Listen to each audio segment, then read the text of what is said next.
Do you know what PlayStation's slogan is? Play has no limits. That is PlayStation's slogan, and it is a complete Mickey Mouse. No, yeah, it's an absolute scummy thing. It has so many limits. We talked last week about the Rockefellers and the potential of collusion between Rockstar and Sony, and I don't think that's a question anymore. Literally a week after they announced that GTA 6 is going to be a code box, Sony announces that they are ending the production of discs. This is coordinated. People have shaked hands. They have come together to try and decimate physical sales for a reason or another that we will get onto later. I've owned a PS5 for 3 years. Around when I bought it in 2023, it was in a good spot. The shortages had ended, and the price hadn't increased yet because AI had only just come into existence, so there wasn't much to worry about. 2023 was a pretty good year. After that first month of owning a PS5, it was just downhill from there. There was no reason for me to keep using it because I played like what? I played the Astrobot tech demo because that wasn't out yet. I played Demon Souls remake, which I already played the original of, and I think the original's better. I played the Ratchet and Clank game, which is like a 6 to 7 hour long game. And once I was done with that, that's it. That was basically all the games. The rest of the stuff was stuff I already played on my PS4 or just weren't exclusives, and I would rather play on PC. You have to pay for online. The PS Plus, infamously, has been increasing in price. What feels like every other month. Right now, it is £60. That is £60 just for the basic features of PS Plus. It comes with like free games that you get every month, but you still have to pay for PS Plus to access those games. It is extremely bare bones, especially considering that Sony doesn't run most of the online servers. They're independently hosted by all the game publishers, but you still have to pay online. The other big thing about PS5 that is just extremely harrowing for me, and that is the digital store, the PSN store in the United Kingdom. £70 for AAA games. Jesus. £70. Jesus We are Christ. paying we are paying $93. $93 for games. In America, it's $70. We are paying $93. That's just straight up illegal. That should not be there. There is absolutely no reason for me to use my PS5 to buy third-party games. It is a console that is only useful if I want to play first-party games. And when it comes to first-party games, we already know the PS5 isn't the best thing for that. No. Especially, it's for a very long time the running joke has been, if someone buys a PS5 and they say, you notice what they didn't get with it? A fucking game. They didn't get a game with it. Because the prices are outrageous. When it comes to third-party games, they are also more expensive than their PC counterparts. To which I ask, why? What possibly is the reason? There's the cut. Wait, that wait, wait, the wait, PlayStation's wait. They're more expensive. Wait, so they're like non-exclusive Sony produced. every third-party game is more expensive on PlayStation Store than Steam at the base MSRP. We're not talking about sales. At the base price, they are more expensive on PlayStation Store for 90% of third-party games. And I mean, even with sales, I mean, you can't beat Steam on sales. Oh no, yeah, the sales is way better. And the other thing is because Steam, you can, if you don't want to buy games with Steam, you have Epic Games, you have GOG, you can go on like Humble Bundle or Fanatical and buy keys for a lower price. Or get bundles, in a Humble Bundle. So there's a lot of options there. You don't get those options on PlayStation. Your only option is to buy it from the PlayStation Store digitally, and that's going to be a very, very big issue when we come into the topic of this all digital future they're talking about. If I wanted to buy a first-party game for PS5, I could get it for a lower price if I bought it physically. Basically, every first-party game I have for the PS5.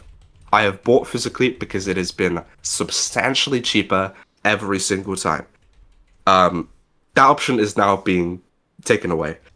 And quite frankly, I think Sony can go fuck themselves with this whole taking away the production of discs. And I feel like a lot of people were speculating that this is going to happen at some point, but it feels so sudden. It feels so abrupt. It doesn't feel like we've reached that point yet, and I think that's a big reason why there's so much pushback against it. Yeah, it's sort of a. I mean, we sort of just woke up yesterday, right? And we went on our news, and suddenly there's no discs in PlayStation. They're stopping producing it. Those greedy bastards. Even though I'm pretty sure they produce their own Blu-rays. And suddenly you go on Twitter, and suddenly some news source is saying, "Oh, Xbox might not have discs anymore." And like, what happened? What happened? Generally, it is the most bizarre, asinine thing. I mean, people go like, "Oh, because discs aren't needed anymore, because they can't keep up with games." What, you think a floppy disk could keep up with games in the 2000s? What, you don't think where do you think discs existed? Cartridges, Blu-rays. The technology keeps up usually. So what happened here? Sony have been the ones that have been doing, I think, the greatest push for the phasing out of physical media because they have such a stronghold on the production and the manufacturing of Blu-ray discs. If you want to make a Blu-ray disc for a PS5 game to be released physically, you have to go through Sony. You have to ask them to manufacture it and sign something from them. So, and there's been a lot of publishers that have came out and said, and apparently they've been also messaging internally that they still want the option to release their games physically, but because Sony have complete control, if they put the hammer down, there's no option anymore. It's gone. It's done. If they don't put a disc drive in the PS6, you can't release physical media. It's over. That's the end of it. Yeah, that's the scary one, isn't it? Sony, in their statement that they put out about the end of physical discs, they said that this was done because it was the market trends are moving in this direction. Which, quite frankly, the only direction the trends are moving in is up their own arsehole. But the market trends, they said that most customers tend to prefer digital anyway, so this is where the market's moving. When literally last year with game keycards, we literally saw the market go against the phasing out of physical media and say, no, we're not going to buy game keycards. And now we are seeing a big push for a lot more physical Switch 2 games, especially from bigger publishers. A more recent one now is Oblivion. They released the Oblivion remaster for PS5, and you had to download it. You had to download it through the disc. It wasn't fully on disc. But after the whole debacle of game keycards, they put the whole Oblivion remaster on cards. So I don't understand Sony saying that the market is moving away from physical or that there's no demand for physical anymore when we literally saw it last year. And we're still seeing it now with the Switch 2. The only people that this benefits is the biggest and the greediest companies. That's the only people that this benefits. This doesn't benefit the consumer. This doesn't benefit smaller developers, smaller publishers. This doesn't benefit most people except the biggest and greediest companies. Yeah, this benefits my ass crack, I think. It benefits that for its openness, for how open it could be with this. I mean, we're getting sodomized so hard by these companies right now. It's not even funny. Do you know what's so insane? Do you know how much money they're saving by doing this? Because do you know what the cost of making a Blu-ray disc? Let's put aside the fact. Let's assume that Sony doesn't own a factory for Blu-ray discs, and the cost is probably in like pennies for a single Blu-ray disc. Let's ignore that. Let's imagine in a fairy tale land that every Blu-ray disc they manufacture is made in some separate factory in China. Let's be honest, it's probably already in China. But the cost of making a single Blu-ray disc commercially is $2 to $4. That's how much they're saving. $2 to $4 fucking dollars. They are really trying to. So they're trying to skim off as much money as they can with every single copy sold. And it's like, what are we doing here, guys? This is Sony we're talking about. These guys make most of their money from selling video cameras, from selling film. Film! You understand that? Film! They sell old-style video cameras that do film, and they sell digital cameras, and they sell SD cards. This is where they make most of their money. in hardware. So what do they not realize? For me personally, I do think physical media is very important in preservation, but it's also extremely important in keeping the market in check because the basic market competition between retailers, reducing down prices, is what helps keep digital stores in check. Because initially, digital games were cheaper, and now they are more expensive. And the existence of retailers putting up games for cheaper prices and competing between themselves push for more sales and decreased prices over time. But the thing is now, by eliminating physical discs, obviously they now get to control the price. They get to kill off the second hand market. There's not going to be any competition anymore between the retailers. Whatever the price Sony decides, that's what the price is going to be that every customer pays, no matter what. If they set it at $120 for Last of Us Part 3 or Marvel Spider-Man 3, that's what you have to pay. You don't get to go. You don't get to go to Walmart and buy a discounted version because GameStop decided to mark it down. You don't get the option anymore. And like the fucking Lupatazzi family were more lenient than these people. And we had talk about the Rockefellers. It's like this is literally what the Rockefellers did It is. to control the market, control how people purchase things, control the prices, and force as much money as possible. These are the things that only happen in markets that are left unchecked, unmoderated, and criminal organizations like Sony are left to do whatever they want because there's nobody pushing back against them. And I was already not going to buy a PS6 because the PS5 was the most disappointing system I've ever owned. There's just not many games for it, and I genuinely hope none of you buy a PS6 either, because I usually don't believe in the sentiment of voting with your wallet, because if people want a product, they'll buy it. We saw it with the Switch 2. There was an attempt at a boycott, but Switch 2 was an appealing hardware. Mario Kart World was an appealing game, so people bought it anyway. So boycotts don't work unless there is a genuine lack of reason to purchase something. And I generally don't see a reason why you would buy a PS6. It's not going to be that much more powerful. It's probably going to have even less exclusives than the PS5. Because And it's it's going to gonna take have way even longer more. to make, and they're going to be Yeah. they're going to be so expensive that they're going to be these menial, minute sequels to these safe games that are so uninteresting and are going to start losing steam any moment now. I think they're already doing it, but any moment now they're going to start losing even more steam. Even more so, the hardware is going to be super expensive. The games, because they're all digital, are going to be super expensive. So, quite literally, what reason is there to buy a PS6? There's none. All the games are going to be cross-gen. There's going to be no exclusives. Everything's going to be super duper expensive. What is the reason to buy a PS6? There's none. There's no reason. One of the members of the audience is saying 6 is bigger than 5. You got to admit that much. Obviously, It's a bigger number. there's gonna be cattle, fucking gun and ball gamers that just they see, oh, there's a new console on the shelf. Let me buy it, and then they buy it. But I don't think this can carry a whole console. I think there's gonna be massive blowback, and I've been saying for years now that these video game consoles aren't afraid enough of PC gaming, because I generally think there is potential for PC gaming and Steam to completely eradicate the presence of PlayStation and probably Xbox now. Obviously, we're not going to see that now with a Steam machine. It's a pretty bad time to see hardware like that. Sony was talking about earlier this week, before all of this, that they want to sort of compete with PC now, and they want to provide unique value to their console that you can only find on PlayStation, and try to get sort of PC gamers to jump over to PlayStation. And what did they do? They remove physical discs. One of the aces up their sleeve that puts them ahead of PC gaming, which is all digital. One of the biggest downsides of PC gaming is it's all digital and it's all licenses. But you're removing discs. Why? No. Why? Yeah, it is stupid. I mean, they're more expensive.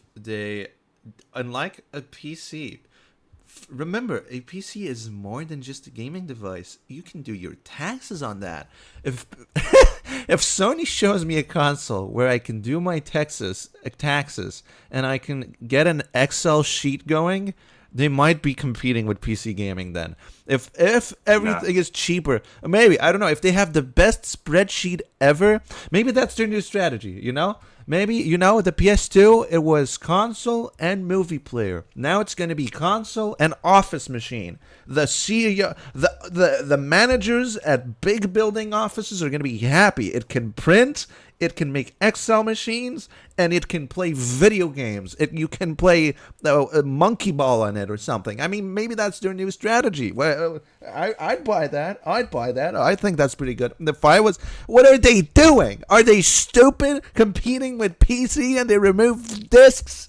Good lord. I don't think Steam Machine was the breakthrough in the market that they were hoping, that a lot of us were hoping it would be. But I think especially if Xbox sticks to the landing with their PC hybrid, which is going to be able to do the things that you just listed off because it's going to be a Windows PC. I think PS6 is going to be in for a rude awakening in combination with all these other factors we've listed off. And there's been a lot of people that have not just been canceling their PS Plus subscriptions, but saying they're just not going to buy a PS6. I'm not sure if they're going to roll it back because it's like the leadership on Sony have been desperate to be doing to do this. They've been desperate. Yeah, I mean, but you remember? I mean, that when the PS5 got announced and there was no disc, it was like, what? That was shocking. Then, did they not read the room? Are they completely blind? One has to wonder. Maybe they're the the two blind games you've played recently. Maybe these are the people financing them. Now, the other thing I would like to talk about PlayStation, and this is going to be a slight pivot in our discussion, but I don't want to hear Nintendo's name in any of your mouths ever again. Let's be clear. Every for-profit company on our planet is evil. This is just the way it is. This is an unavoidable fact. But there are levels to this maleficence. Nintendo have never used and have spoken against the use of generative AI in their games. They still produce physical games. And even when there are game keycards, you can still resell them. And Nintendo are not the ones in the control of the prices. Even when it comes to digital games or virtual game cards, you're able to lend your games to other people. So you're not completely locked in, like with the Sony ecosystem. Nintendo doesn't do layoffs. Just last year, Nintendo's market share decreased by 50%. It decreased by half. And for any other video game company, especially Sony, it would mean massive layoffs. Like whole studios get shut down. But what does Nintendo do? 10% pay increase for all their employees. Just increase the pay by 10% for everybody. And look, I'm not done. Nintendo have never pushed all their studios to make one particular type of game, like Sony have with cinematic games. Like Sony had like a big plan on the with the previous CEO that they were gonna make. Like, I think it was outrageous. It was 16 live service games, I remember, or something, and it was like most of them got. Like even that's like a footnote now to this like evil levels. But let's keep going. The digital games that they have for Nintendo eShop have a lower MSRP price than physical games, as they should be. They also have fair regional pricing. And the top 10 best-selling games right now on the PlayStation Store are, let me go through it, GTA 6, FIFA, Fortnite, Roblox, Call of Duty, UFC 6, 007 First Light, GTA 5, the Assassin's Creed 4 remake, and NBA 2K. These are the top 10 best-selling games on the PlayStation Store. Oh, what a lineup. And now let's compare it to Switch 2. The top 10 best-selling games. Star Fox, Pokemon Bacopia, Mario Kart Wild, Deltarune, Devil May Cry 5, FIFA, always I'm gonna have FIFA, Moonlight Peaks, which is some random indie game, The Adventures of Elliot, Donkey Kong Bonanza, and Breath of the Wild. So we're comparing gun and ball games to actual real video games. Uh, it's night and day. It's night and day from PlayStation. It's very clear that, and there's a lot of statistics out that most people that own a PS5 play the same 5 or 6 games, and they don't switch from it, and they don't go looking out Yeah. for other games. Again, I always mention this, but as from someone who is from continental Europe, which is, as you've mentioned this before, the stronghold of Sony, really, and market-wise, it is impressive how many people. Really, I've been saying this for weeks, and I've been saying it on Discord. I've been saying it everywhere. Why do they call it the PlayStation? They really should just call it the FIFA station, because this is what these people use it for. I've never seen anyone buy. I know one person who owned Persona 5 on the PlayStation, aside from Red Dead Redemption, GTA, and FIFA and whatnot. It is these people. They spent €400 to then spend €80 yearly to play this one sports game, and or to spend $20 every week on shark coins on GTA 5 to get the big tanks, and I don't know, do whatever the hell you do on GTA Online. It is a ridiculous notion. When it comes to actually supporting developers, when it comes to supporting innovation and experimentation in our industry, Switch 2 and PC gaming right now is the healthiest places for your games to be. Astrobot. I own Astrobot. I think that's the only game I've played on my PS5 that's an exclusive that is genuinely phenomenal.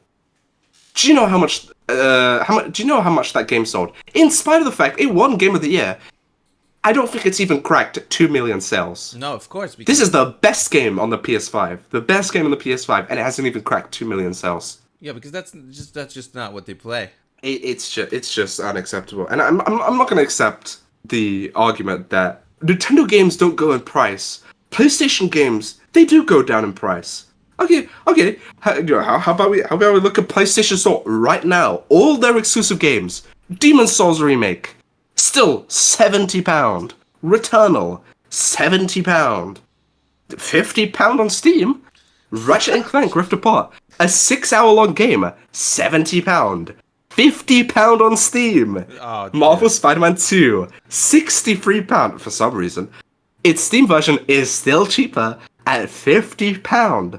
Ghost of Tsushima, a literal PS4 game, £70. Can I just, £50 on Steam. Before you continue, just a reminder: £70 is equivalent to $93. That's $93. That's 93. That's almost $100 for this. Even Sony is self-aware that they're able to fleece the prices on the PlayStation Store, but can't on Steam. That's why on Steam, they have their games marked down by like £20 less. It's insane. Pray tell, what reason is there for me to still use my PS5 when not only are the third-party games cheaper on PC, but their first-party games are also cheaper on PC? Yeah. What No. am I using my PS5 for exactly? Astrobot, and that's it. The really funniest part about all of this is Sony's been a company that makes extremely baffling decisions.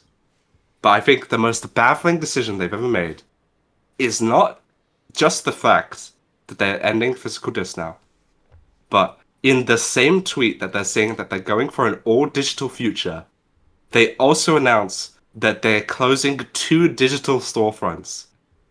So, in 20 years' time, when the PS6 store closes and there's no physical discs, there's no way to redeem your codes for game, and there's no way to buy new digital games, the only way to access these games will be piracy. That's it. That's going to be the only way you're going to be able to play these games. I think PlayStation is, if not now, in 10 years' time, a dead brand. I think it is a soulless husk of a piece of plastic used by people who only play the same 6 games, and anybody who remotely cares about video games should see that PlayStation has no future in our industry. They are a poison to the consumer, and they are a poison to every video game publisher around them. they do not bring any benefit to anybody. Well, except for the people who want money. That's the only people that it benefits. This is interesting. We have a caller coming in. It's have an interesting name. I'm gonna bring them in. Welcome in, Nintendine Jr. Oh dear. Yes, hello. Hello. I couldn't help but notice that you were talking about the death of gaming thanks to Sony, but I've just got to say, all of this was started by Nintendo. Nintendo is the devil, and Nintendo is absolutely greed central. Like, How? Okay, can you like say how? so you were on about that 10% employee rise. That was in 2023. It is not recent. Nintendo did not do this out of the goodness of their heart. And I can't believe you just glossed over something like that. Yeah, Sony's doing whatever Sony's doing. Well, But hold on. They Nintendo- didn't do it out of the goodness of their heart, but they still did a pay rise. So they just In did one in 2023 for 2023. no reason. They just did one in 2023 for no reason. They must have offset it with some sort of stupid anti-consumer game key cards. Yeah, that. What? But game keycards did not they didn't exist. But they're so anti-consumer. Like, I can't believe it. And Nintendo killed my dog. Do you have Attorney and Online open? what's that? No, that's not. No, that's Nintendo based. I'll never do that. Lysander PC Gamington the Third. All right. Hello there, gentlemen. Would you care for a cigar? Cigar. Can I help you, Lysander PC Gamington the Third? Well, I don't know what this unscrupulous character is talking about, but we, I think, knew this was coming. If not today, then one day.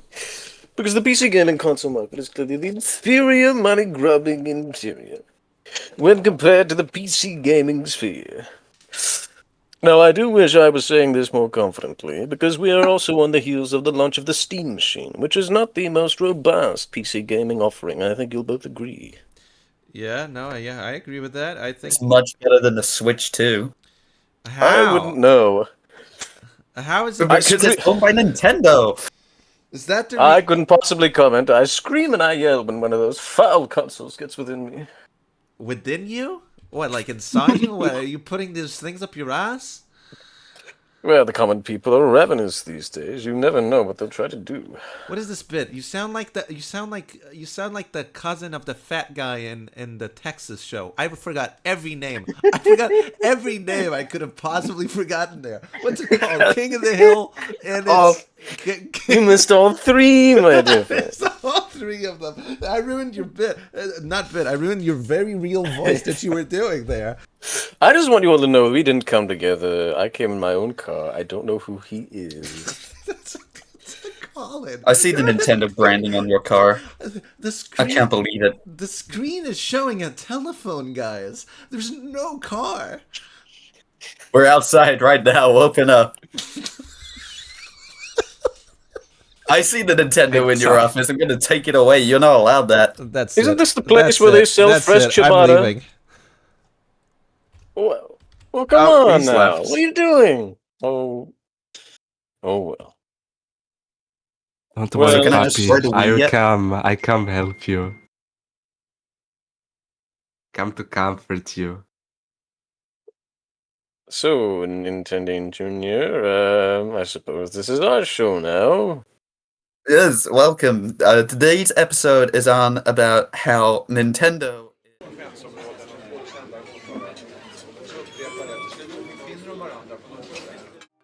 Hey, are you crippled? Take this. This is a message to all viewers of Screenside, the feckless critics, the mindless sheep of the masses, and the Sonic fans. This rudimentary web show has been seized by the RRRIRA, the really, really real IRA, and we shall use it as a broadcasting platform for the foreseeable future.